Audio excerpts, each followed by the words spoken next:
Shalom, Bapak Ibu, adik-adikku Amin. sekalian. Shalom. Shalom Bapak. Shalom. Maaf agak terlambat karena bertepatan dengan diskusi tadi dengan Pak Hens dan rekan-rekan yang lain. Oke, baik kita lanjut ya. Mempersiapkan kekekalan, ini bagian yang kedua. Bagaimana selama hidup kita yang pendek di bumi ini kan mungkin hanya satu noktah kecil gitu dibandingkan dengan kekekalan yang tiada ujung. Kita di sini akan ada ujungnya ya. Belajar dari pola berpikir dan pola bertindaknya Bapak orang percaya Abraham ya. Perjalanan kekekalan ya, persiapannya pendek sekali loh Bapak Ibu Saudara ya. Kalau bisa sampai 70 tahun puji Tuhan, sampai 80 tahun itu kebanggaannya hanya kesusahan ya. Hidup ini memang tragis, penuh misteri. Maka banyak sekali pertanyaan filosofis, kenapa orang baik meninggalnya cepat, orang jahat nggak meninggal-meninggal ya. Nah itu pertanyaan filosofis. Mengapa hal-hal buruk terjadi kepada orang-orang yang baik? Semakin panjang perjalanan, tentu persiapannya harus semakin matang ya. Persiapannya harus semakin matang. Ini perjalanan menuju kekekalan, maka persiapannya harus seserius mungkin ya. Enggak sudah dalam kondisi sakit parah, sakit berat baru persiapan. Apanya yang persiapkan ya? Tidak pernah dia mempersiapkan sebetulnya begitu. Ini persiapan menjadi musafir. Artinya apa? Pola berpikir kita bahwa di dunia ini kita nggak punya apapun yang bisa kita bawa gitu ya. Hal-hal yang fana itu nggak ada yang bisa kita bawa. Maka menjadi musafir, ya, siap untuk bergerak terus. Tidak ada yang permanen di bumi ini, semuanya sementara. Tiada yang digenggam seolah menjadi milik kita. Ya, yang bisa kita genggam hanya janji penyertaan Tuhan. Nah, kita masih ingat tema beberapa minggu sebelumnya, yang kita cari bukan jalan mudah, ya tentu bukan jalan sulit, tapi jalan keluar. Dan Tuhan tidak memberikan hal yang lain kecuali janji penyertaannya. Dia setia. Ya, ketika kita sedang ada di dalam masalah yang berat, sedang mencari jalan keluar yang Tuhan akan berikan, tapi penyertaannya nyata.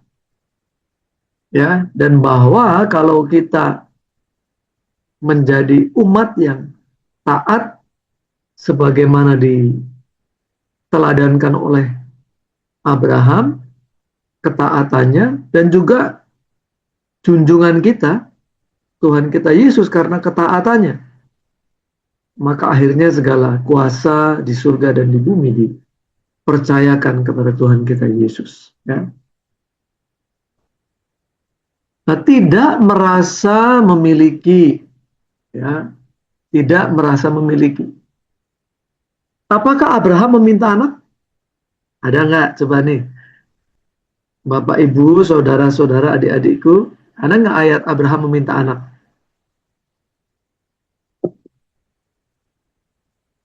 Itu tidak ada ayatnya, ya. Abraham itu tidak ada ayatnya meminta anak. Jadi kita menggunakan um, asumsi bahwa semua orang kalau berkeluarga dia mengharapkan anak, ya, mengharapkan keturunan sebagai ahli waris. Tapi orang-orang zaman modern sekarang sudah aneh-aneh ya. mereka bersepakat untuk tidak memiliki anak, ada loh. Ya, orang-orang zaman modern sekarang menikah bersepakat untuk tidak memiliki anak. Entah kenapa alasannya, ya.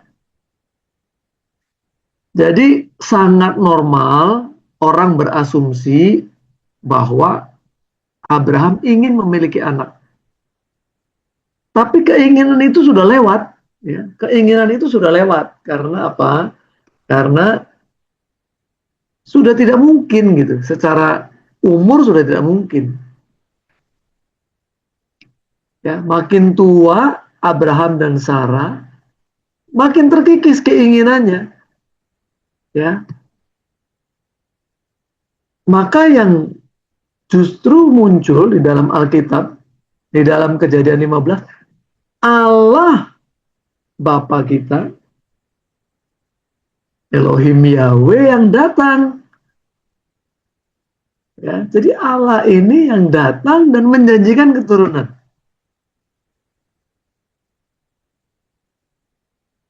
Nah, ingat ya, saya sering menyampaikan kita ini manusia kebiasaan. Apa yang kita biasa latih dan kemudian kita bisa lakukan, itu akan menjadi kebiasaan.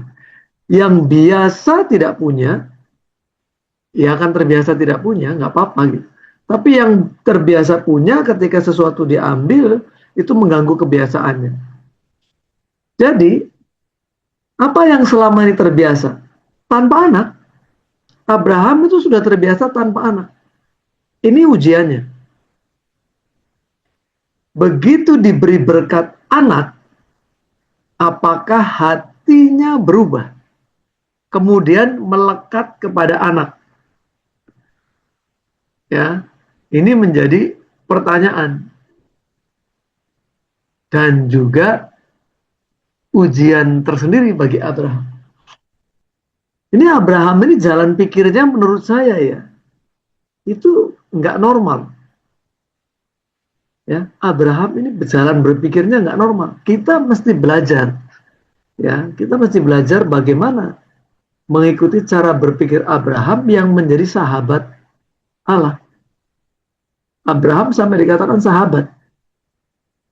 Kalau kita punya teman, kapan disebut sahabat? Kalau kita itu sangat dekat, dia tahu apa yang kita mau, kita tahu apa yang dia mau. Itu sudah sahabat. Ya, orang bisa curhat dengan mudah, terbuka terhadap sahabat. Kalau orang baru kenal nggak mungkin. Ya, kenapa Abraham disebut sahabat?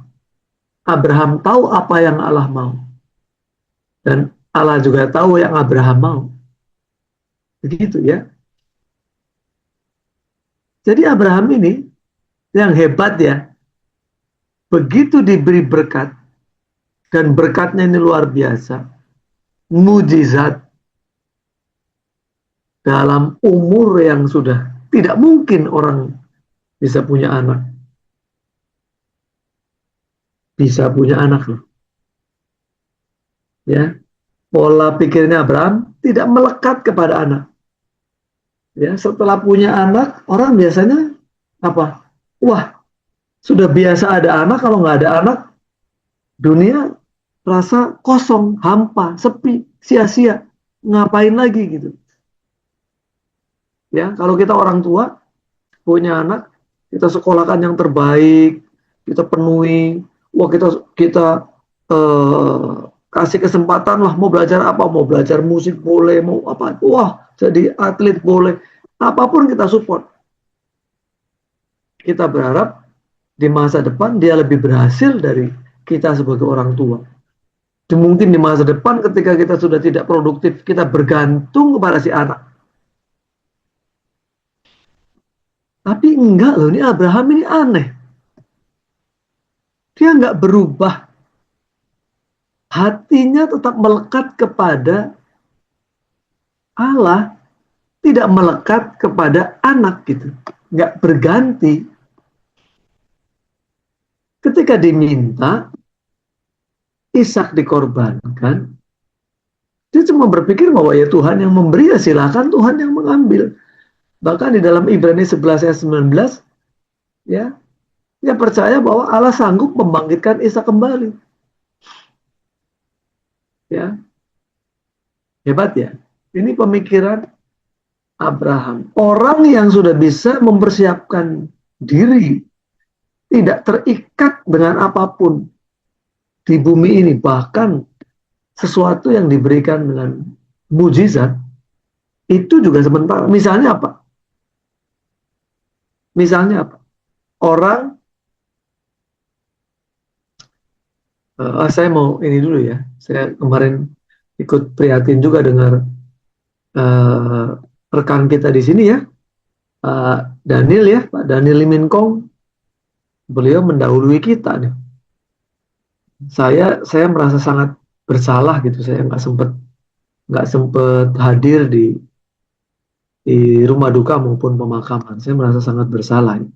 Tapi, tapi saya mengatakan, seandainya pun orang sakit divonis namanya terminal ill ya, artinya apa? Divonis mati nih sama dokter. Mati nih, kanker stadium 4 nih. Nggak ketolong, udah metastase nih. Udah kemana-mana kankernya. Mujizat kemudian sembuh. Pada akhirnya toh mati lagi. Pada akhirnya toh orang sembuh mati juga. Jadi memang kita harus bersiap-siap. Ya, jangan berpikir kalau kita sakit yang sudah dikasih vonis mati, terus sembuh, terus nggak mati lagi. Akhirnya ya mati juga. Maka nggak ada yang bisa digenggam di dunia ini. Nggak ada. Kalau begitu, kenapa nggak kita menggenggam Allah saja? Yang pasti akan kita temui ketika kita menutup mata. Ya. Dan kalau kita lihat teladan dari Tuhan kita Yesus, sama. Kalau yang kita pertahankan, menurut kita yang paling berharga di dalam hidup ini adalah nyawa kita. Safety first, kan kalau K3 ya. Kalau kita belajar K3 nih, kesehatan, keselamatan kerja. Selalu keamanan. Keselamatan kerja itu nomor 1. Safety first. Ya. Wah, ini musim hujan. Kalau tim saya kan sering naik menara gitu. Nggak boleh. Kalau musim hujan, customer memaksa kamu naik menara, jangan ikutin. Itu perintah dari perusahaan, tidak boleh. Sampai orang membahayakan diri. Ya, safety first. Ya, lagi nyetir, nggak usah angkat telepon. Safety first. Misalnya begitu ya. Kita anggap nyawa ini sangat berharga. Kamu mau dibayar berapa? Nyawamu dicabut malam ini. Wah, jangan. Tidak mau dibayar berapapun. Ya, walaupun kita lagi dikejar-kejar sama debt collector, ya, ada orang mau ngasih kita uang untuk bayar supaya nggak dikejar debt collector, tapi mati kita. Nggak mau, ya. Nggak ada yang mau. Tapi Tuhan Yesus, anak manusia datang untuk memberikan nyawanya menjadi tebusan bagi banyak orang. Tuhan kita Yesus, pola pikirnya sama dengan Abraham. Yang terbaik diambil pun oke. Ya. Yang terbaik diambil oke. Tidak masalah. Kita belajar dari dua pribadi ini ya. Nah, yang lain apa? Apa yang kita belajar dari Abraham? Tidak mementingkan diri sendiri. Ini melekat ya dalam hidup ini. Yang namanya ego, aku. Ya. Keakuan itu dari kecil nggak usah diajarin. Itu namanya anak kecil nggak mau berbagi. Ya, wah kalau bisa buat dia semua. Kayak sifat alami gitu ya. Kayak sifat alami. Anak kecil harus diajarin berbagi, baru dia bisa berbagi. Anak kecil harus diberi teladan bagaimana orang tua berbagi, baru si anak bisa belajar berbagi. Kalau enggak, dia akan gunakan semuanya untuk dia sendiri. Mau temannya nangis, nggak peduli gitu. Kalau bisa dia dapat banyak, sebanyak-banyaknya, begitu misalnya. Harus diajari. Melihat orang lain peduli, dia baru belajar ikut peduli. Maka mempersiapkan diri untuk kekekalan, mempunyai sifat ilahi, belajar melepas ini nih, ego nih. Ego mesti dipotong nih, pangkas nih. Ya. Tidak ada juga ayat yang menuliskan bahwa Abraham itu taat mengikuti permintaan Allah yang begitu berat itu karena takut. Tidak ada. Ya, tapi karena taat, dia tidak mau menyakiti hati bapaknya. Ya, yang saya pernah sampaikan, begitu eratnya Abraham ini bergaul dengan Allah, ia tahu bahwa untuk mengorbankan Ishak anaknya itu bukan suara iblis. Ya, bukan suara iblis. Itu suara Allah karena dia sudah bersahabat. Bahkan kalau saya bilang Abraham agamanya apa? Ya zaman itu belum ada. Agama Kristen bukan, agama Islam bukan, agama apa? Belum ada gitu. Jadi Abraham ini bertuhan sebelum beragama. Dia sudah bertuhan. Ya, ya orang menyembah waktu itu mungkin banyak dewa-dewa begitu. Tapi nggak disebut agamanya apa karena dewanya begitu banyak. Tapi Abraham menyembah Elohim Yahweh. Bayangkan mulai dari hidup yang mapan ini Abraham bukan orang susah. Abraham ini orang sukses gitu. Dengan segala kekayaan dan kenyamanannya. Tapi ketika diminta Allah meninggalkan Ur Kasdim, dia tidak tawar-menawar. Dia nggak nawar-menawar sama sekali. Boleh nggak? Jangan sekarang Tuhan. Aduh, lagi di sini masih banyak kerjaan ini Tuhan. Ini kemarin kerjaan ini proyek ini belum selesai nih. Masa saya mesti ninggalin ini?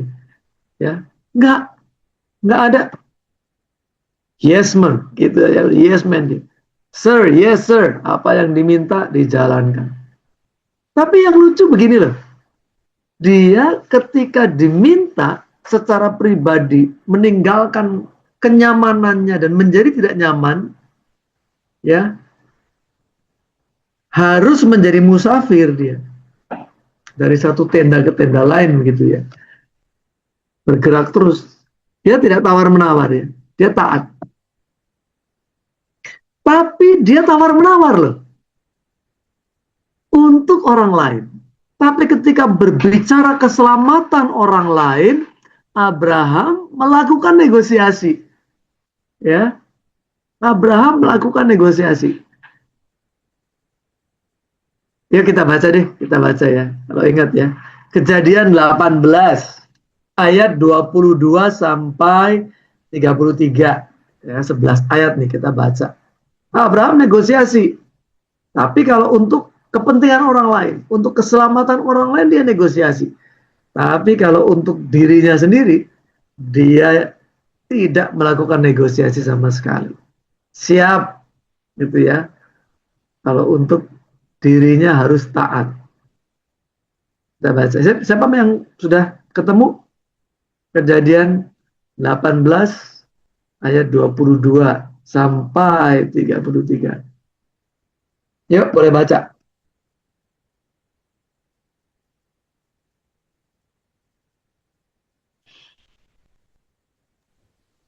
Siapa yang sudah Kejadian ketemu? Kejadian 18 ayat 22 sampai 23. Oke. Lalu berpalinglah orang-orang itu dari situ dan berjalan ke Sodom. Tetapi Abraham masih tetap berdiri di hadapan Tuhan. Abraham datang mendekat dan berkata, apakah engkau akan melenyapkan orang benar bersama-sama dengan orang fasik? Amin. Lanjut. Ayat 24. Bagaimana sekiranya ada 50 orang benar dalam kota itu? Apakah engkau akan melenyapkan tempat itu dan tidakkah engkau mengampuninya karena ke-50 orang benar yang ada di dalamnya itu? Jauhlah kiranya daripadamu untuk berbuat demikian, membunuh orang benar bersama-sama dengan orang fasik, sehingga orang benar itu seolah-olah sama dengan orang fasik. Jauhlah kiranya yang demikian daripadamu, masakan hakim segenap bumi tidak menghukum dengan adil. Tuhan berfirman, jika kudapati 50 orang benar dalam kota Sodom, aku akan mengampuni seluruh tempat itu karena mereka. Ya, Abraham menyaut, ya, terus Abraham, Abraham menyaut, sesungguhnya aku telah memberanikan diri berkata kepada Tuhan, walaupun aku debu dan abu. Sekiranya kurang 5 orang dari ke-50 orang benar itu, apakah engkau akan memusnahkan seluruh kota itu karena yang 5 itu? Firman-Nya, aku tidak memusnahkannya jika kudapati 45 di sana. Lagi Abraham melanjutkan perkataannya kepadanya, sekiranya 40 didapati di sana, firman-Nya, aku tidak akan berbuat demikian karena yang 40 itu. Katanya, janganlah kiranya Tuhan murka kalau aku berkata sekali lagi, sekiranya 30 didapati di sana, firman-Nya, aku tidak akan berbuat demikian jika kudapati 30 di sana. Katanya, ya, sesungguhnya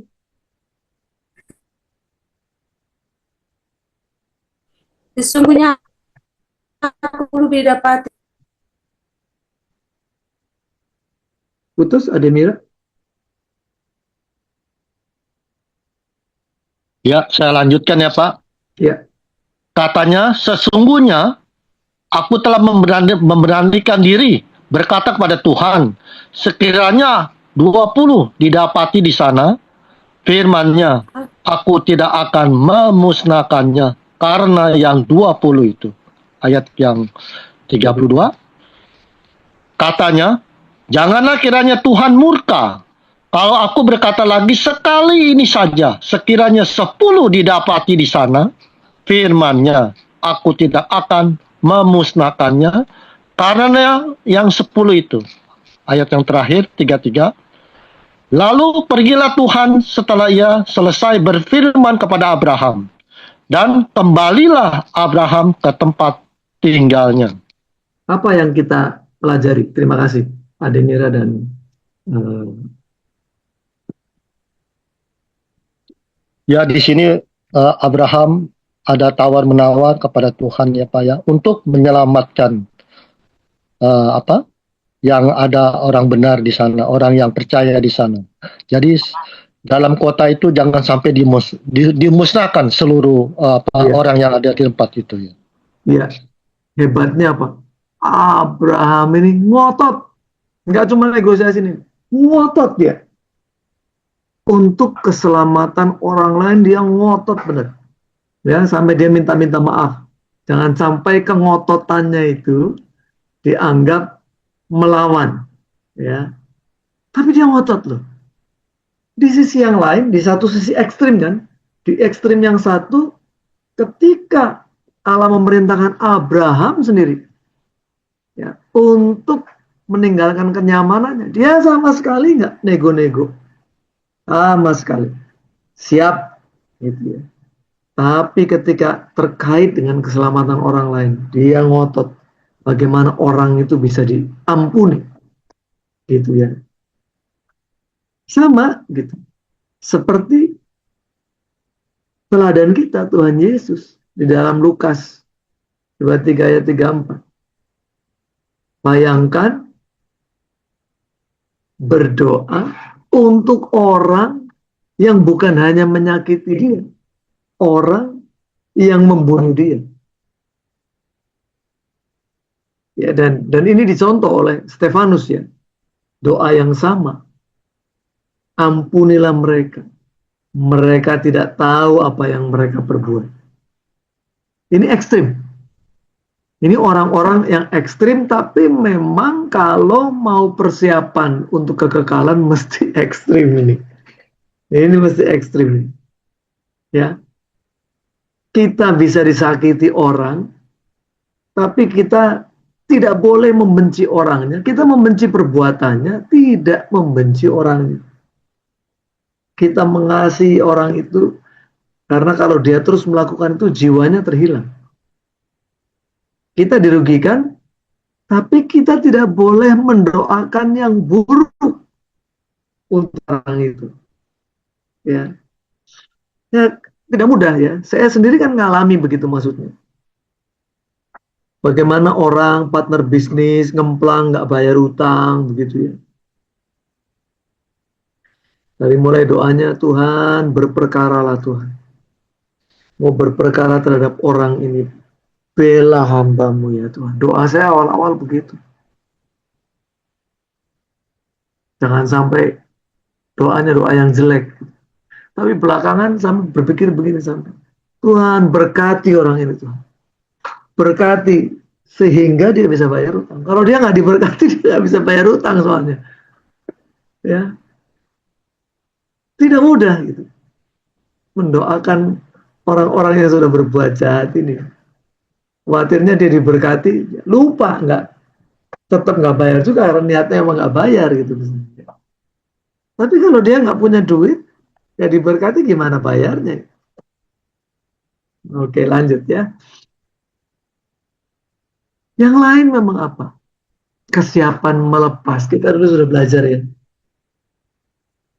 Kita pegang berkat Tuhan itu dengan tangan yang terbuka gitu.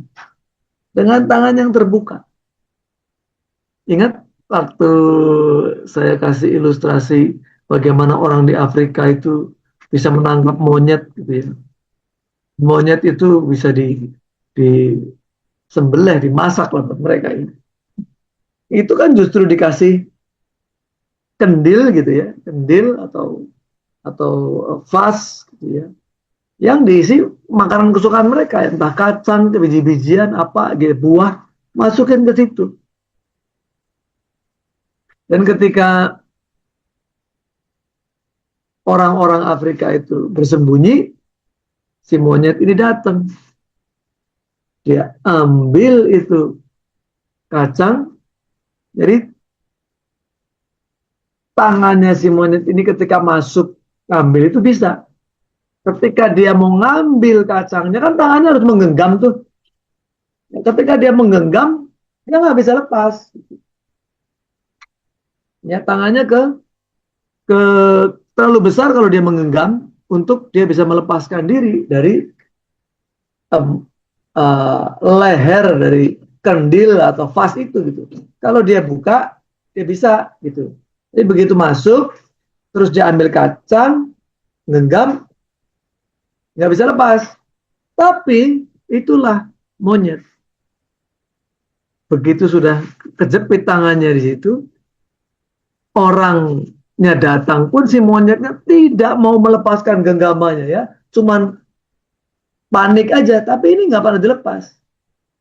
Nah, kita diajar untuk menerima berkat itu begini, diambil silakan, ditaruh silakan, ya. Jadi nggak bisa begini nih. Jangan terima berkat Tuhan terus begini. Kita akan menjadi orang yang kalau menurut saya orang yang jadinya terikat gitu. Ya. Wah, begitu dibuka, diambil sakit gitu. Tarik-tarikan nih. Gitu. Sakit hati kita. Abraham memiliki jiwa yang selalu siap melepas segala sesuatu. Selalu rindu berdamai. Ini dalam Kejadian 13. Ya, ketika Lot diminta memisahkan diri demi mencegah perselisihan. Loh, harusnya Abraham sebagai orang yang lebih tua pilih dulu yang paling enak dong daerahnya ya kan. Yang subur, dekat dengan sungai gitu kan. Ini hebatnya Abraham loh. Dia orang yang lebih tua, yang harusnya dihormati, memberi kesempatan kepada Lot untuk pilih dulu silakan. Yang tidak dipilih Lot, diambil Abraham. Loh, yang tidak dipilih Lot itu yang nggak subur. Ya, jelas Lot memilih lembah Yordan yang subur. Ya, sebelum Sodom dan Gomora dihancurkan, disitulah dia memilih. Abraham siap menerima daerah yang kurang baik. Itu hebatnya ya. Dimanapun Tuhan tempatkan, yang tadinya nggak baik jadi baik. Percaya. Kalau kita ditempatkan misalnya di satu pekerjaan atau apa, ya seharusnya kita di situ membawa perubahan menjadi baik. Percaya Tuhan, tolong gitu. Sebab apa? Dulu dia juga nggak memiliki daerah tersebut kok. Ingat juga di dalam 1 Petrus 1 ayat 18, sebab kamu tahu bahwa kamu telah ditebus dari cara hidupmu yang sia-sia, yang kamu warisi dari nenek moyangmu itu bukan dengan barang yang fana, bukan pula dengan perak atau emas, melainkan dengan darah yang mahal tadi ya. Darah yang mahal itu yang terbaik. Darah Kristus Yesus yang sama seperti darah anak domba yang tak bernoda dan tak bercacat. Tuhan Yesus menebus kita dengan sesuatu yang kita nggak bisa bayar, yang terbaik. Kalau perak atau emas itu yang paling mahal, nggak bisa beli darah Tuhan Yesus. Tuhan Yesus saja siap melepas yang terbaik untuk menebus kita. Maka kalau kita belajar begini, sudah nggak ada perpuluhan. Loh, kok nggak ada perpuluhan? Nggak ada. Kenapa sih kita hitung-hitungan sama Tuhan? Ya, kenapa kita harus hitung-hitungan 1/10 dengan Tuhan? Yang Tuhan minta apapun kita kasih. Tuhan tahu apa yang kita butuhkan. Ya, kita nggak jadi miskin gitu. Untuk kita bisa memberi lebih dari sekedar 1/10 kan. Maka ketika kita diberkati, yang harus berubah gaya kita memberi, bukan gaya hidup kita berubah. Kalau gaya hidup dituruti nggak akan pernah cukup. Ya, kalau diberkati bisa beli motor, diberkati lagi ganti motornya, beli mobil, mobilnya ganti lagi, yang tadinya mobil biasa jadi mewah. Waduh, rodanya 4 tambah jadi 6, wah jadi truk ya.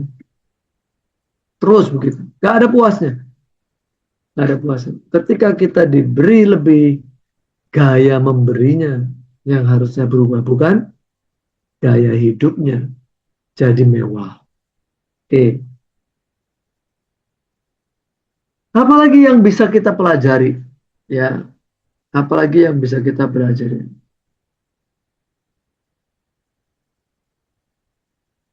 Kita mampu gitu. Sebetulnya. Tapi kita harus lebih mampu menahan diri. Ya. Teladan kita, ya, tadi misalnya Abraham. Kalau Abraham mau, Abraham mampu kok gitu ya. Ketika berseteru dengan orang-orangnya Lot gitu. Abraham pasukannya, pegawainya jauh lebih banyak daripada punya. Mampu dia untuk apa? Menghabisi supaya nggak ribut terus gitu. Ya udah dikuasai semualah. Mampu Abraham. Tapi Abraham nggak melakukan itu. Dia menahan diri.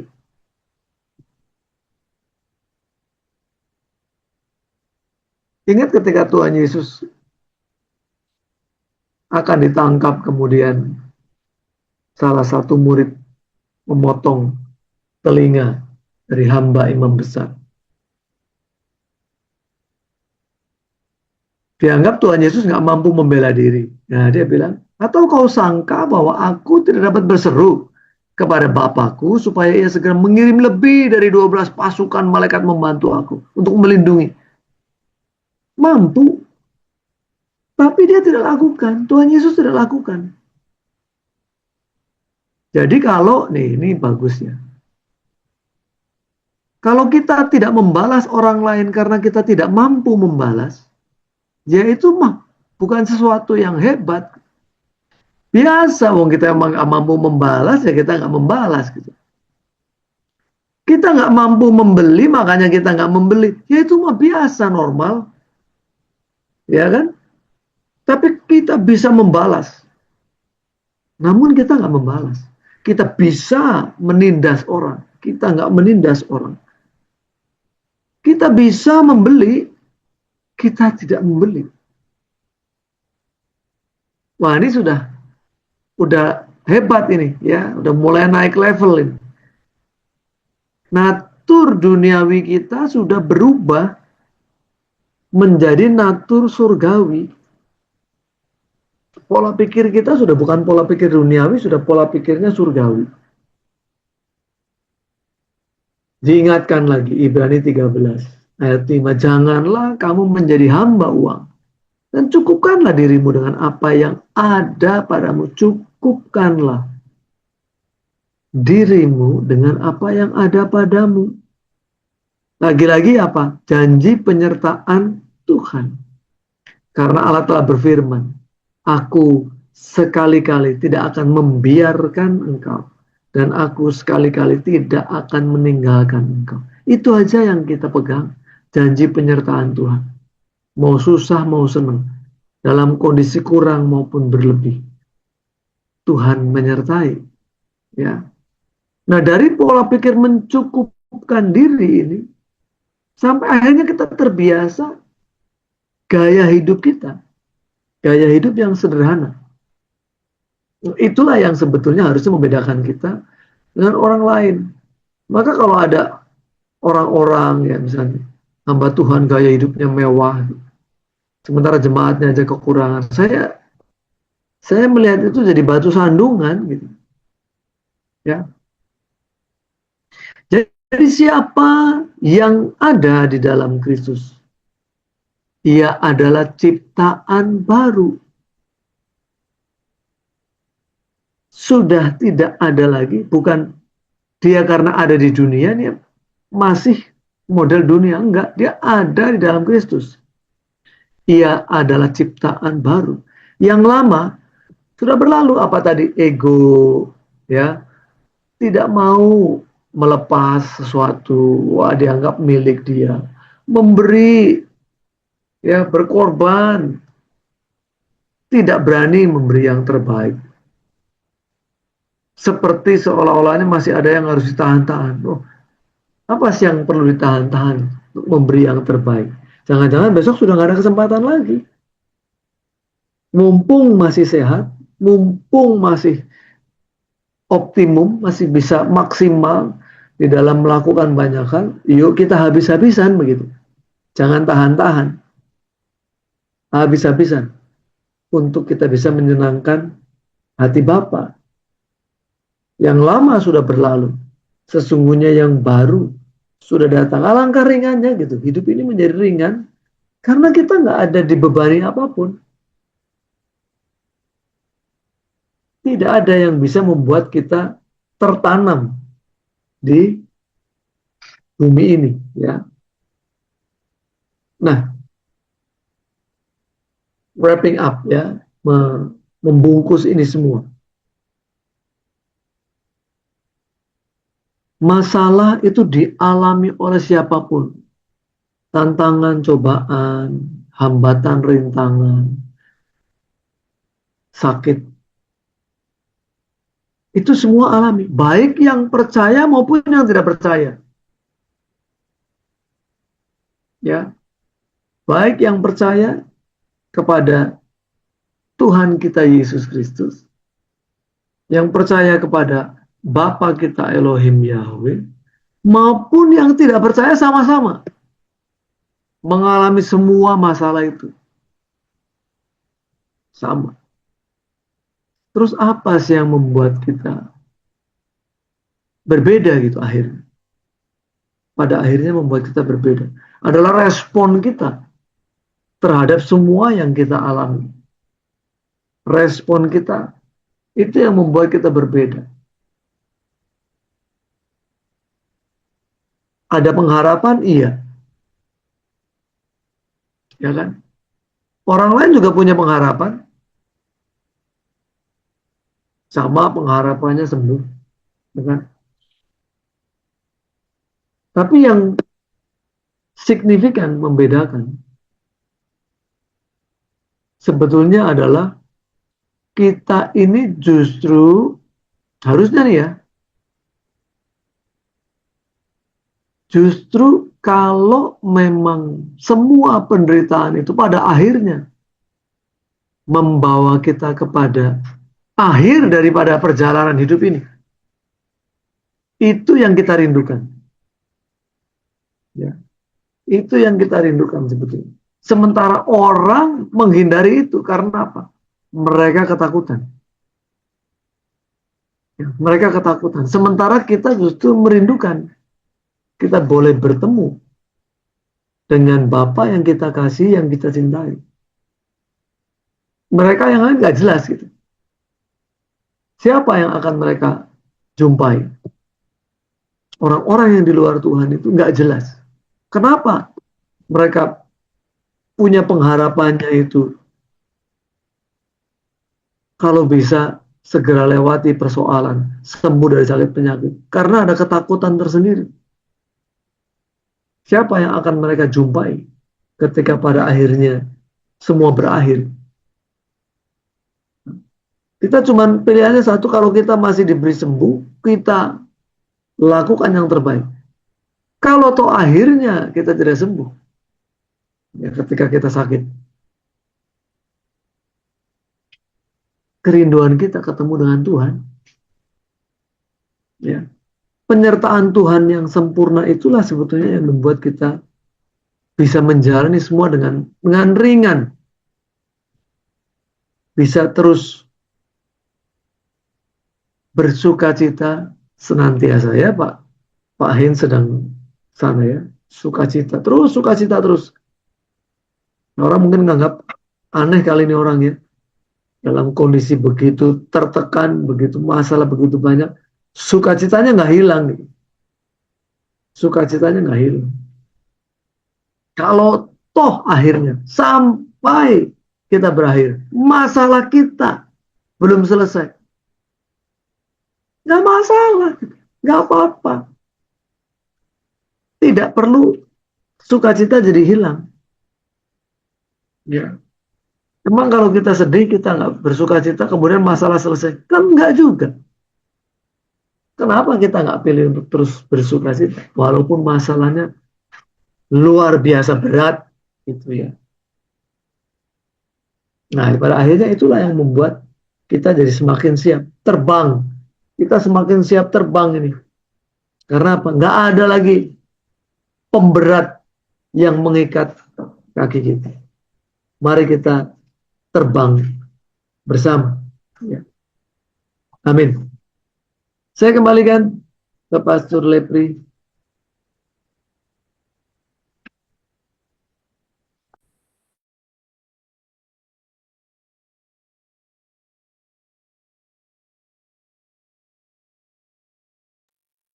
Pastor Lepri kemana ya? Kalau ada yang mau tanya, boleh. Ada yang mau sharing, boleh. Ya. Ya, teman-teman, ada yang ingin ditanyakan dari materi, silakan.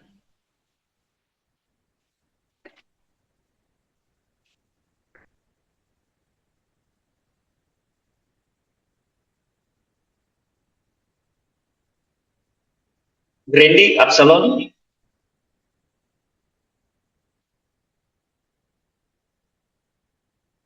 Kok Alfi ada yang mau ditanya? Materi malam ini luar biasa sekali, Pak. Ya, jadi memang kita sebagai orang percaya itu dituntut harus tidak memiliki sesuatu itu di dunia ini. Jangan sampai kita andalkan sesuatu itu sampai mempengaruhi keimanan kita terhadap Tuhan Yesus, Pak. Amin, amin. Intinya tidak terikat ya, Kok Alfi ya. Betul sekali yang Bapak utarakan, betul sekali, Pak. Iya, jadi memang begitu ya, Ko Afi. Ada orang tadinya hidupnya sederhana, begitu diberkati, mulai berubah gaya hidup, terus kemudian jatuh, bangkrut misalnya begitu. Terus jadi marah sama Tuhan. Loh, dulu juga waktu kamu nggak punya apa-apa, kamu nggak marah sama Tuhan gitu. Sekarang begitu dikasih berkat, terus berkatnya diambil, marah dia gitu. Nggak siap.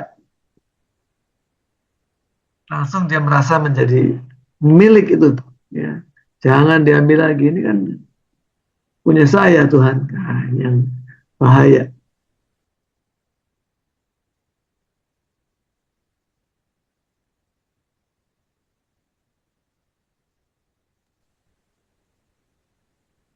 Iya. Yang lain ada mau bersaksi? Saya barusan ketemu orang ini, ketemu orang gereja, lalu dia mengeluh mau didoakan bahu kiri kanannya tuh sakit, kalau mau diangkat tuh sakit. Jadi saya ngomong sama dia, terus dia bilang, iya Pak, tapi ini saya kayak mau kecewa sama Tuhan. Wah, saya bilang, Pak, kalau kita kecewa sama Tuhan berarti kita nggak kenal Tuhan. Gitu. Orang yang kecewa dengan Tuhan itu orang yang tidak kenal Tuhan. Ya, saya ceritakanlah beberapa juga yang saya lewati, ya dari usus buntu gitu kan, tidak dioperasi, dari lutut, dari pinggang. Saya bilang bahwa kalau saya bukain Ibrani 12 kan, ayat 6-7, bahwa kalau kita anak itu ya dihajar, disesah. Mana ada anak yang tidak diajar sama bapaknya? Ya, Ibrani 12 ayat 6 dan 7 kan. Kalau nggak diajar ya sama bapaknya, namanya bukan anak gitu. Mentor kita Pak Ins pernah bilang gitu, mana ada anak yang tidak diajar. Contoh nih, Wenda punya anak. Anak, kira-kira anaknya diajar nggak? Bagaimana dia harus hidup dengan baik, maksudnya cara jalannya. Wenda kan punya anak nih. Gimana? Coba kasih tanggapan. Wenda gimana? Diajar apa enggak kalau anaknya?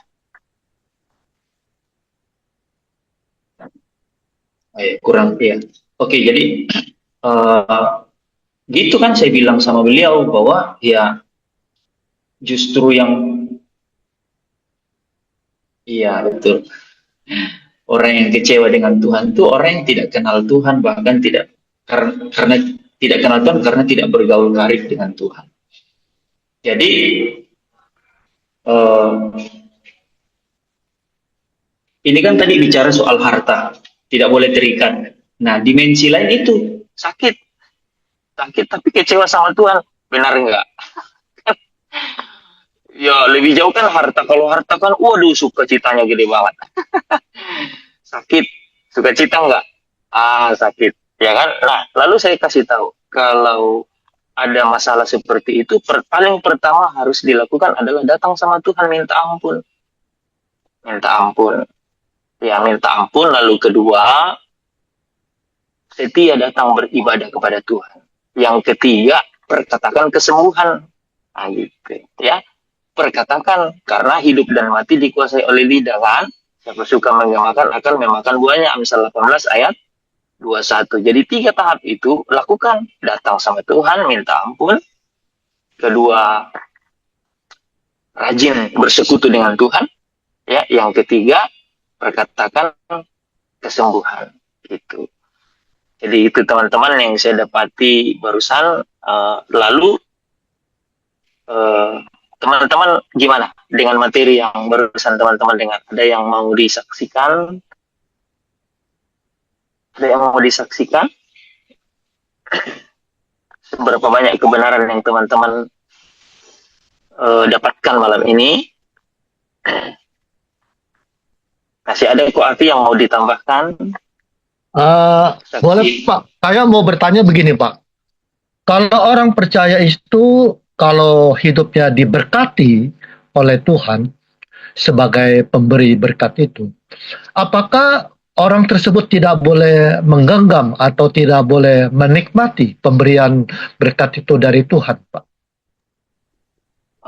Kofi, loh, berkat itu ya harus dinikmati. Namanya juga berkat. Ya. Nah, cuma yang tidak boleh adalah kemudian dia berubah hati. Yang tadinya melekatnya kepada Tuhan menjadi melekat kepada apa yang diberi atau dipercayakan Tuhan. Itu yang keliru. Itu tadi kan akhirnya orang kok kecewa sama yang ngasih. Ada misalnya begini, yang sederhana ya. Orang dipinjami kendaraan. Hamba Tuhan dipinjami kendaraan. Karena orangnya lagi pulang nih. Ya keluar negeri. Gitu. Jadi misionarisnya minjemin sepeda motor lah sama mobil ke pastor di situ ya, gembala pendeta di situ. Wah ya happy ya, dipinjemin mobil, motor. Tapi setelah sekian tahun orang itu datang, ya dia minta balik dong motor sama mobilnya. Itu memang cuma dipinjamkan.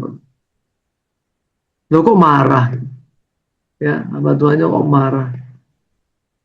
Wah, nggak mendukung pekerjaan Tuhan dong kamu. Ya, sudah. Ini saya udah banyak nih bisa menjangkau jiwa-jiwa segala macam. Nah, ketika dia pulang seolah-olah, loh, kamu menghambat pekerjaan Tuhan. Loh, kok jadi musuhan gitu? Kan aneh. Ya. Jadi pinjami ya bersyukur kemudian tidak menjadi milik harusnya gitu. Harus berpikir juga bagaimana ini kemudian kalau orang itu balik ini kan memang harus dikembalikan. Nah, itu salah satu contoh yang memang terjadi gitu ya. Terjadi. Nah memang kadang-kadang aneh. Jadi misalnya begini. Karena seseorang itu hamba Tuhan. Dia ingin diistimewakan itu dalam tanda kutip ya. Diperlakukan berbeda. Dan boleh dikatakan maunya seenaknya begitu. Ini contoh real. Saya jadi ingat ya. Karena saya ingat-ingat yang sudah ya sudah gitu. Ada hamba Tuhan ini pendeta ini. Saya lupa ya ini di Nusa Tenggara Timur apa Nusa Tenggara Barat gitu. Karena dulu saya punya banyak pekerjaan, kita kirim kendaraan lah, ya, Xenia ini ke daerah sana. Nah entah gimana ceritanya, tim saya yang bekerja di sana, kemudian bisa berinteraksi lah dengan pendeta ini. Nah, satu saat pekerjaan selesai, nah pendeta ini ngomonglah sama tim saya, daripada kendaraannya dibawa pulang ke Jakarta, dia mau beli itu Daihatsu Xenia-nya. Saya bilang oke, nggak apa-apa boleh, ya kita kasih harga khusus aja buat hamba Tuhan. Maka dia bayarlah dari deal harga itu, dia bayar separuh, 50% dia bayar. Sampai sekarang sudah mungkin ada 10 tahun kali gitu. 10 tahun sudah ada. Akhirnya dia tidak bayar. Dia tidak lunasi. Dia hanya bayar separuh. Gitu. Serba susah kita. Ya, kita susah. Mau narik kendaraan. Gimana nggak narik gimana. Ya sudahlah. Tutup buku. Ya, kita write off, kita relakan. Tapi itu kan sesuatu yang nggak baik. Gitu. Itu menjadi batu sandungan. Karena itu bukan mobil milik saya pribadi. Itu mobil milik perusahaan. Mobil milik perusahaan, aset perusahaan. Jadi ada pembukuannya masih ada. Tapi ya sudah kita write off. Percuma. Mau dibuat ribut bikin malu gitu kan. Bikin malu aja. Tapi terjadi. Jadi apa yang disampaikan Koafi tadi, itu banyak contoh-contoh kasus yang real, yang nyata. Di dunia ini orang itu bisa berubah sikap ketika dia mendapat sesuatu dan kemudian dia genggam, gitu. Dia merasa dia ini miliki. Nah, termasuk juga kalau yang sakit ya. Ini mungkin ada yang pernah lihat ya, ada video klip entah di TikTok, entah di YouTube, entah di Instagram ya. Tapi ada anak kecil yang kena kanker, kepalanya botak, tapi dia senyum terus loh, senyum gitu, sangat ceria, sehingga di dalam wawancara itu ada yang aneh, anak ini menjawab, ya ketika diwawancara, kamu kan nggak sakit kanker nih, iya, dan kamu rasa sakit kan, kanker itu rasa, iya, kenapa kamu senyum terus gitu, kenapa kamu ketawa ya, malah lebih ceria dibanding orang yang nggak sakit, kenapa? Ya dia bilang, ya karena saya suka cita. Loh, kok suka cita? Kenapa? Kamu sakit kok suka cita? Ya, karena saya ini istimewa. Jawabannya kan aneh. Dia bilang, karena saya istimewa. Apanya yang membuat kamu istimewa? Karena saya dipilih. Dipilih untuk menderita itu istimewa. Gila nggak sih? Ini anak kecil ya. Wow, saya bilang ini imannya ngalahin orang yang sudah dewasa. Dan dia bilang, ya suka cita. Kenapa? Karena bukan teman saya yang sakit. Gitu loh. Karena saya yang sakit, saya suka cita. Sebab kalau saya lihat teman saya yang sakit, saya akan berduka. Kenapa teman saya kok begitu gitu? Tapi kalau saya nggak apa-apa. Yang penting saya sakit, buat saya sendiri, orang lain nggak sakit. Wow, itu buat saya udah imannya, udah iman tingkat tinggi.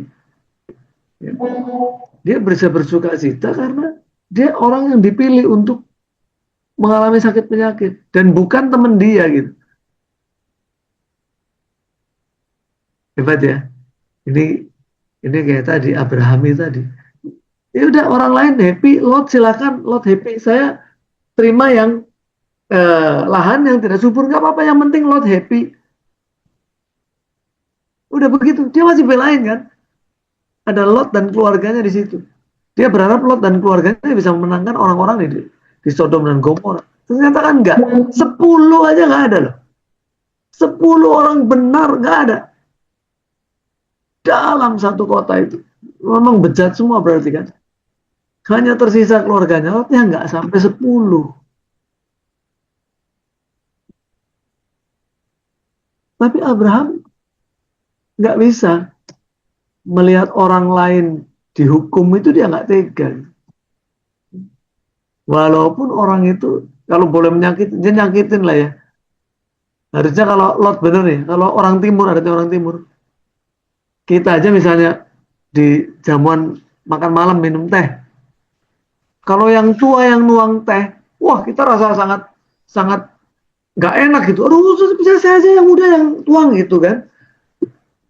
Nah, Lot sama sekali nggak. Dia kan harusnya ngomong, kalau Lot itu orang yang sopan gitu ya. Lot orang yang tahu berterima kasih, dia akan ngomong, enggak, Nah, dia ngomong ke saya sama Pak Abraham ini, umnya ya, uncle-nya. Dulu deh yang pilih. Saya nanti belakangan aja lah. Kan harusnya ngomong begitu loh. Kalau dia bener loh ya. Tapi ini menjadi contoh bahwa Abraham sudah dikurang ajari oleh ponakannya sendiri, si Lot ini. Tidak sakit hati. Sama sekali nggak sakit hati. Dibelain mati-matian di hadapan Tuhan supaya keluarga Lot ini masih diselamatkan. Hebatnya itu.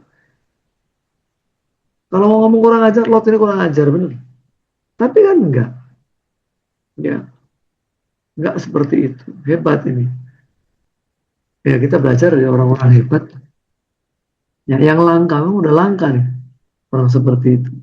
Ya, ya semoga ini jadi tambahan dari yang tadi disampaikan Ko Afi. Ada pertanyaan di kolom chat, Pak.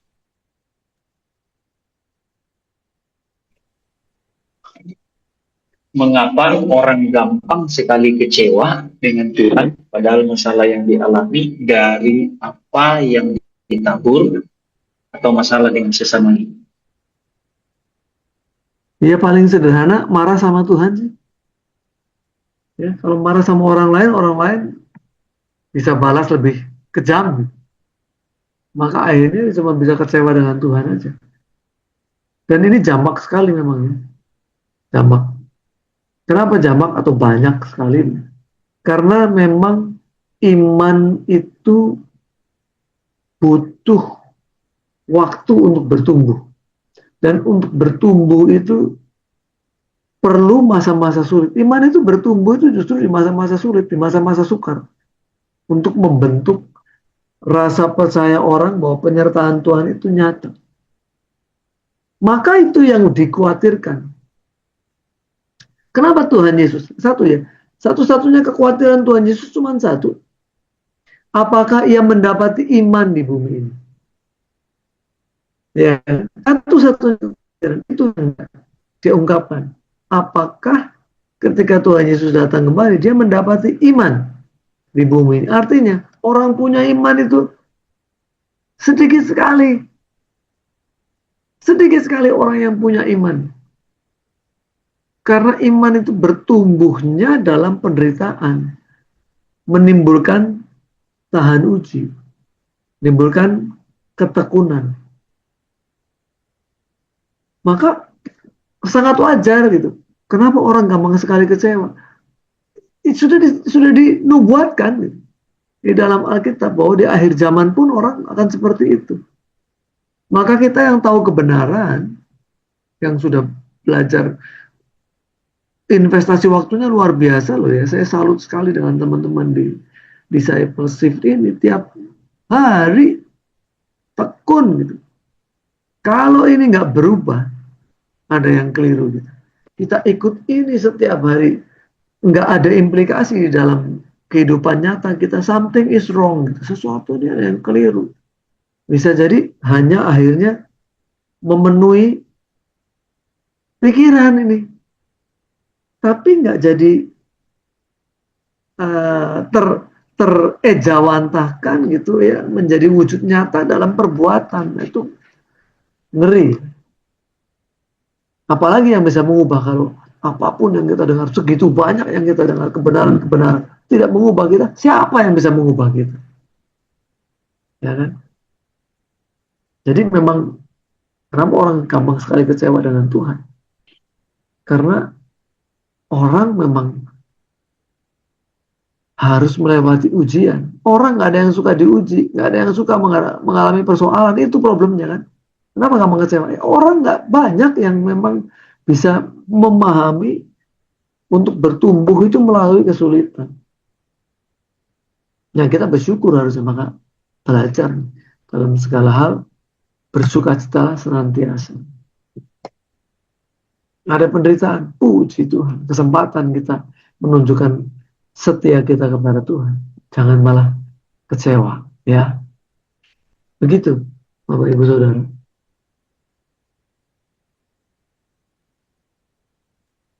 Kira-kira Rida dapat jawabannya? Rida di mana? Rida Payantin. Oh.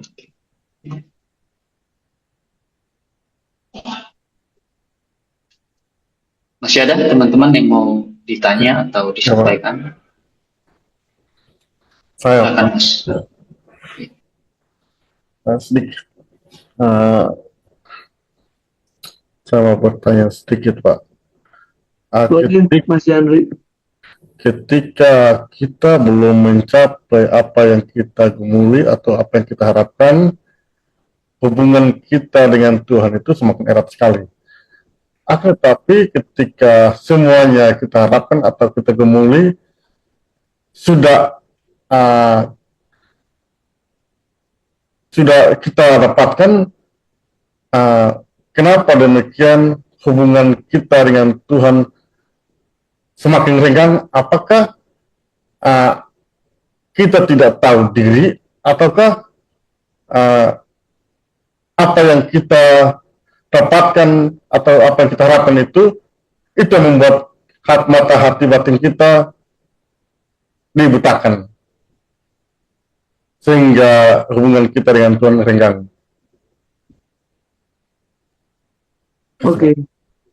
Oke ya, saya coba pahami pertanyaannya, ya. Coba pahami pertanyaannya.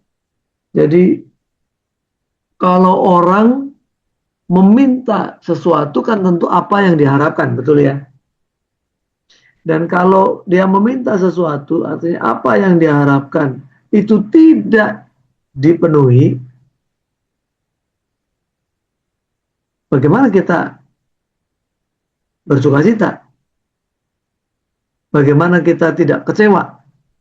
Begitu ya. Apa yang kita minta tapi tidak diberikan, bagaimana kita masih bisa terus berharap? Ya, sementara pengharapan itu sebetulnya memberi kita kekuatan, begitu. Apa itu yang dimaksud, Mas Yandri? Tidak, Pak. Tidak. Gitu ya.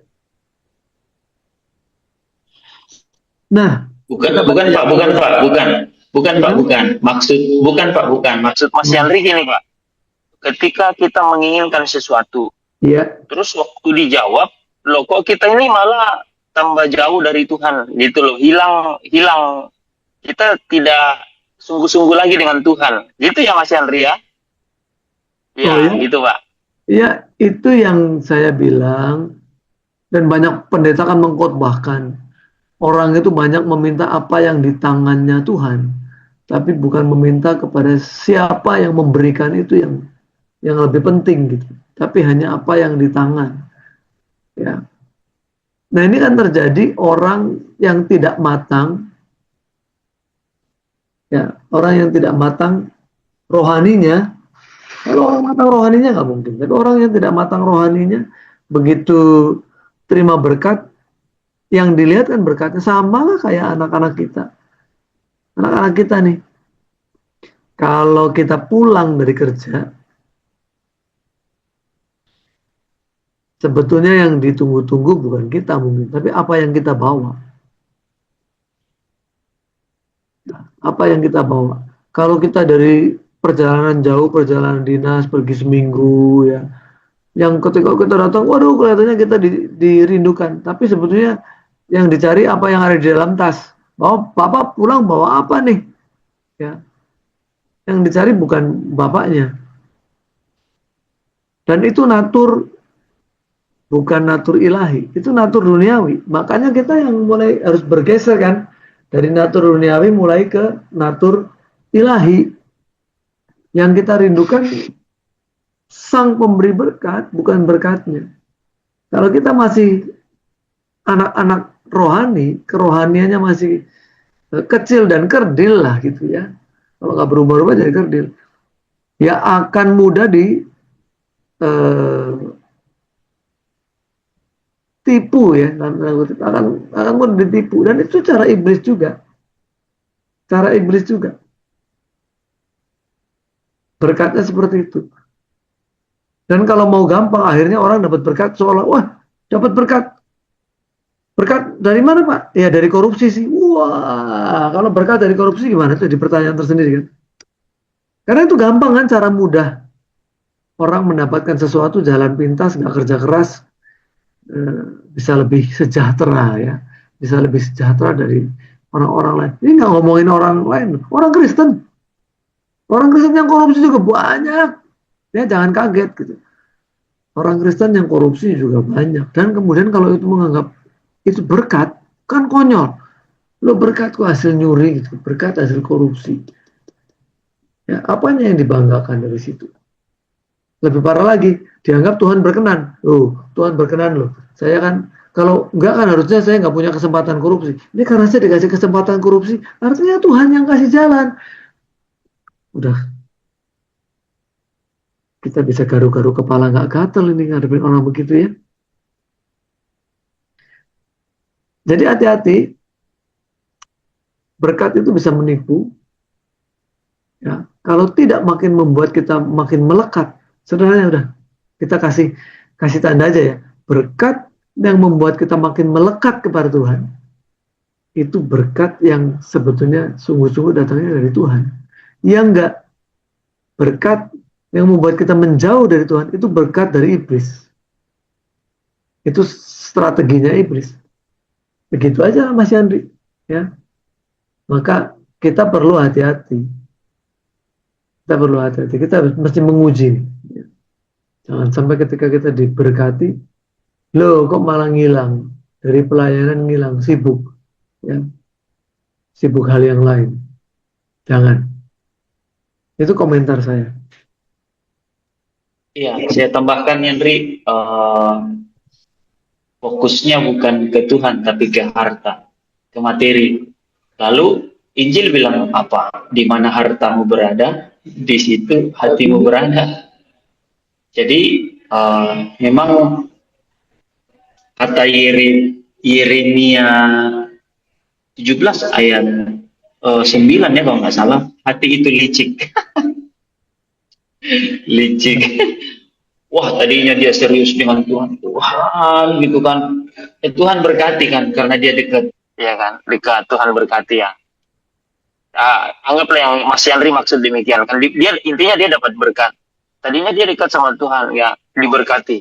Kok tiba-tiba dapat berkat, kok lama-lama jauh dari Tuhan? Iya, karena cari Tuhan sampai berkat saja. Cari Tuhan sampai berkat saja, bukan urusan kekekalan. Bukan urusan bagaimana aku ini berkenan di hadapan Bapa, ya. Bagaimana aku berkenan di hadapan Tuhan, ya. Nah, Yanti kasih komentar itu kok itu statement Pak Hens, itu statement itu agak mengertinya itu nih, bukan tentang apa yang dia berikan, tetapi tentang dia sang pemberi itu. Alasannya itu karena Tuhan, bukan karena berkat itu. Aku diberkati karena aku dikasihi. Wah, itu aja tanam. Bukan karena aku gimana sampai aku diberkati, bukan. Karena memang aku dikasihi, jadi aku diberkati. Jadi orang yang sadar bahwa dia dikasihi Tuhan, ya udah orientasinya karena kasih itu, gitu. Jadi dia akan mengasihi Tuhan dengan segenap hati kekuatan. Aku diberkati karena aku dikasihi Tuhan. Sehingga dalam situasi apapun dia tetap still tenang. Ya kan? Dia tetap tenang. Ya, mau tidak ada apa-apa seperti yang dia doakan, dia akan tetap tenang karena dia sadar, aku ini dikasihi Tuhan. Gitu. Itu tambahan dari saya. Ya, jadi hati-hati loh, Wahyu 2 ayat 4 itu Tuhan tegur jemaat itu kan. Padahal ayat 3 dibilang, kau menderita demi namaku kan, kau berjeli lelah.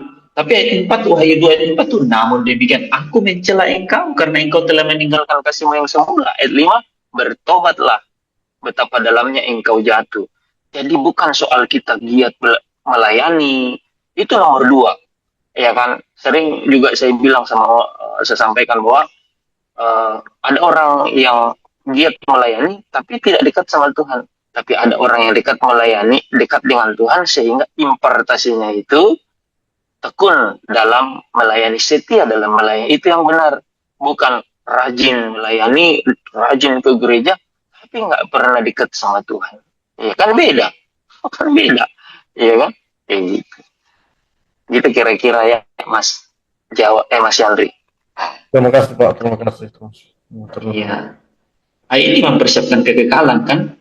Seperti yang disampaikan tadi, ya berkat yang dikasih, ya jangan digenggam, jangan sampai itu yang membelokkan iman jadi menyimpang kan, 1 Timotius 6. Banyak ada iman yang menyimpang karena ya dapat sesuatu gitu, akhirnya pergi ke gereja, hatinya sudah tidak rindu lagi sama Tuhan, tidak serius lagi karena ya tadi naik motor tiba-tiba naik roda 4 gitu.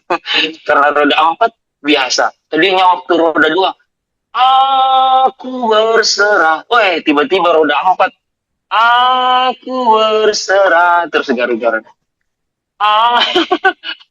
Tadi sebelum roda 2 dia serius sekali.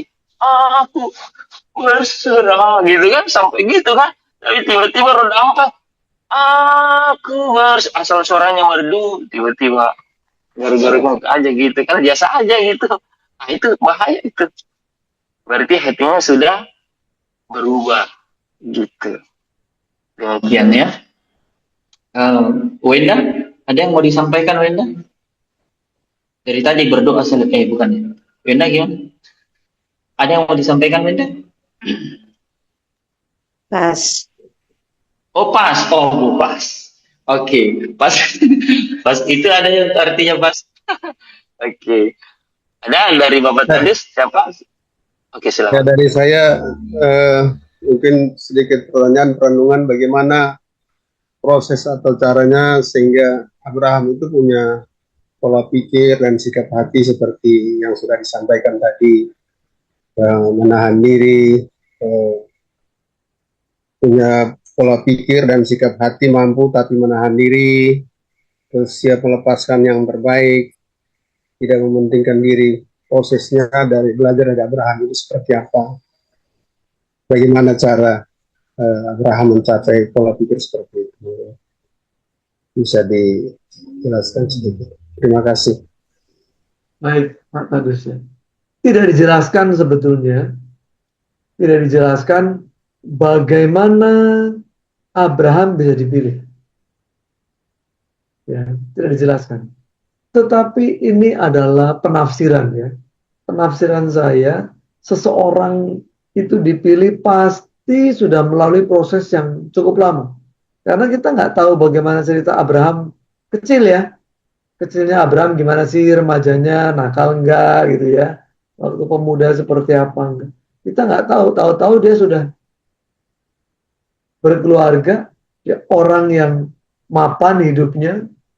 Jadi kita hanya bisa menganalisa kehidupan ketika diceritakan dan ketika dia bergaul dengan Allah. Jadi kalau kita mau belajar, apa yang bisa kita pelajari dari kehidupan Abraham sehingga dia bisa menjadi orang seperti itu gitu. Saya cuma berpikir bahwa sesuatu itu konsisten, nggak berubah tiba-tiba. Tidak mungkin yang namanya orang tadinya pemarah gitu ya Pak Tadus ya. Tiba-tiba besok langsung hilang marah-marahnya, berubah dia. Gitu ya.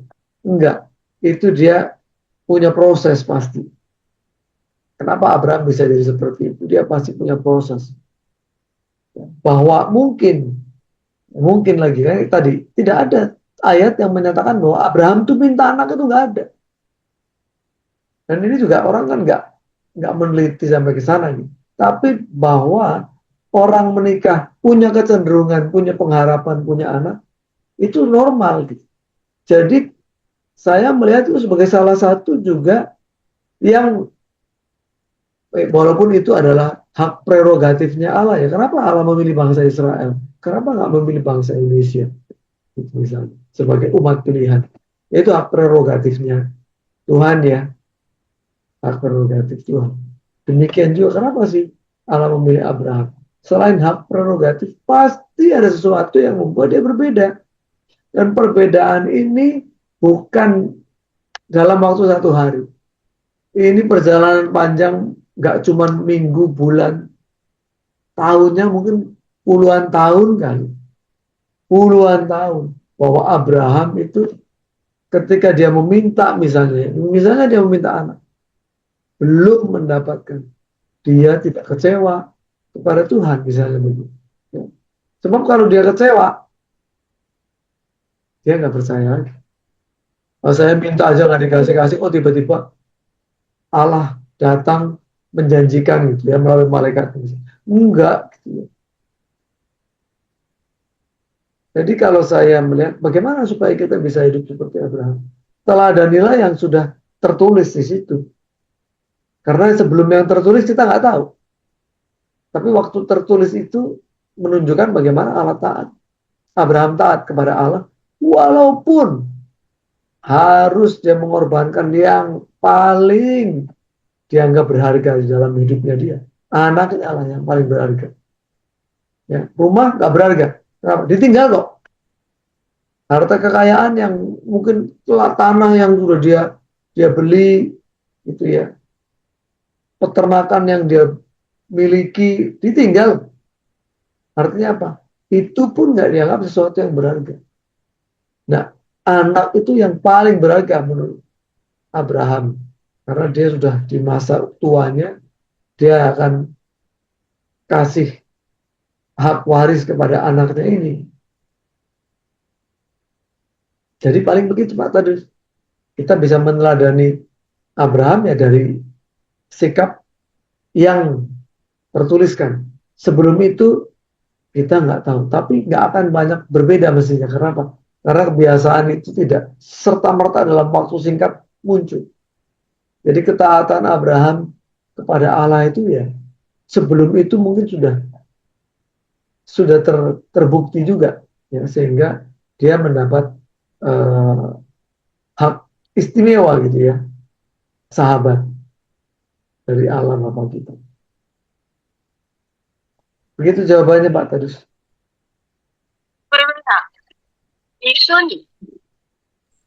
Baik, terima kasih Pak Roni. Ya,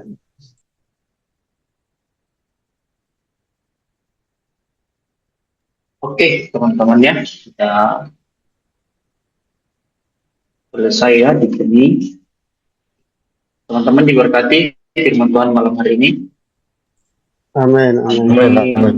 Ya, mari kita satu di dalam doa.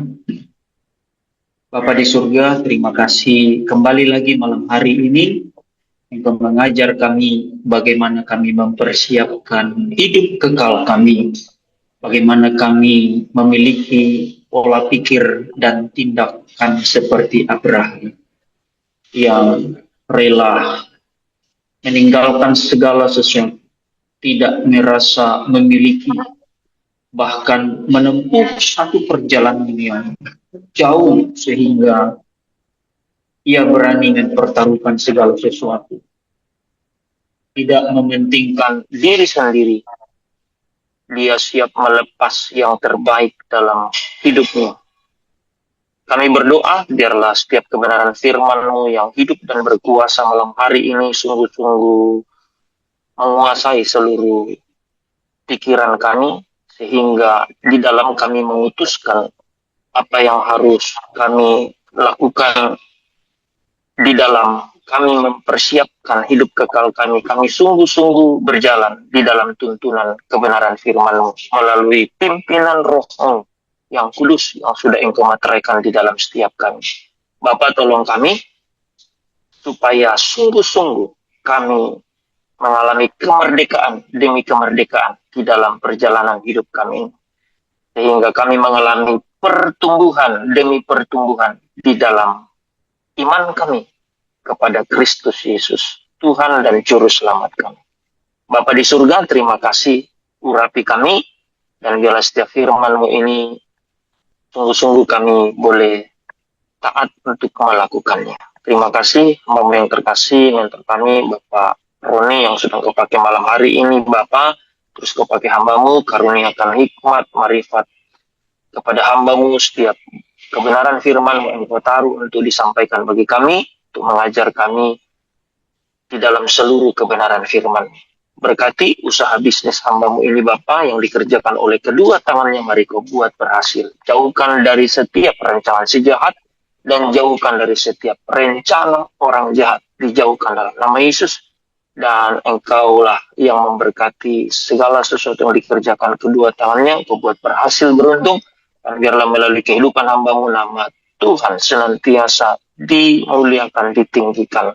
Banyak orang yang menerima, mengalami kehadiran Kristus dalam hidup mereka. Bapa, terima kasih, terpujilah Engkau. Setiap kami hadir malam hari ini, biarlah Tuhan tuntun kami dengan Roh-Mu hari lepas hari, supaya kami berjalan di dalam Roh-Mu yang kudus. Terima kasih Bapa, di dalam nama Tuhan Yesus Kristus. Kami berdoa buat seluruh keluarga kami, anak, istri, suami, bahkan orang tua, semua keluarga yang kami miliki, Bapak pelihara, jaga mereka, sertai mereka. Kami doa, tuntun mereka dengan Roh-Mu, tuntun mereka dengan firman-Mu, jamah lawat hidup mereka, ubahkan, pulihkan mereka. Biarlah segenap keluarga kami sungguh-sungguh memuliakan nama-Mu. Terima kasih Bapa, terpujilah nama-Mu di dalam Kristus Yesus, Tuhan dan Juru Selamat kami. Kami datang berdoa dan mengucap syukur. Saudara yang diberkati, bersama-sama kita katakan amin. Amin. Terima kasih. Terima kasih. Pak Tadus, Pak Afi, semua, Tuhan memberkati. Ya,